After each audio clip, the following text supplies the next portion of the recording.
નમસ્કાર મિત્રો, સ્વાગત છે તમારું મારી યુટ્યુબ ચેનલ ઓફિશિયલ માહિતીમાં। તમે ગુજરાતના તમામ માર્કેટયાર્ડના ભાવ, ખેતીને લગતી તમામ માહિતી અને ખેડૂતોને ઉપયોગી એવી તમામ માહિતી સૌથી પહેલા જાણવા માંગતા હો તો મારી ચેનલને સબસ્ક્રાઇબ કરી લેજો, જેથી અમારા દ્વારા આપવામાં આવતી માહિતી તરત જ તમને મળી રહે। તો ચાલો જાણીએ આજના એરંડા વિશે।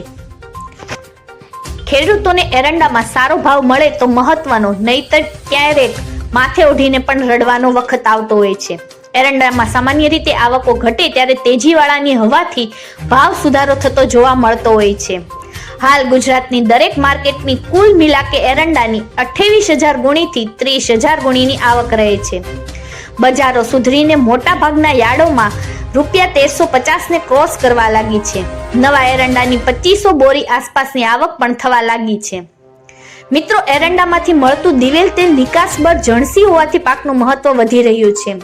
તાજા આંકડાઓ મુજબ ગત વર્ષે 2024 નવેમ્બરમાં 32,375 ટન દિવેલનું નિકાસ થયું હતું, જેની સામે આ વર્ષે 2025ના નવેમ્બર મહિનામાં 40,421 ટન દિવેલની નિકાસ થઈ છે। જ્યારે બીજી તરફ એરંડાનો કેરી ફોરવર્ડ સ્ટોક પણ ઓછો છે। આ રીતે દિવેલની નિકાસમાં સતત વધારો થતો રહે તો બજારમાં ₹1,400ની સપાટીએ પહોંચવાનું પણ બળ મળી રહે છે। મિત્રો, એરંડાનો પાક ગુજરાત જેટલો એકોય રાજ્યમાં વવાતો નથી। દેશના એરંડા વાવેતરમાં 70% ઉપરની હિસ્સેદારી ગુજરાતની જ છે। આટલો મૂલ્યવાન એરંડો પાક હોવાથી ખેડૂતોને વર્ષો જૂની માંગ છે કે અન્ય પાકોની જેમ જ એરંડાને પણ ટેકાના ભાવનું રક્ષણ આપો, પરંતુ સરકાર આ બાબતે કેમ ધ્યાન આપતી નથી એ એક મોટો સવાલ છે। એરંડા પેદા કરતા ખેડૂતોને 3-4 વર્ષ એકાદ વખત ભાવનો ટન લાગી જતો હોવાથી ખેડૂતો પણ એરંડાનું વાવેતર છોડી શકતા નથી।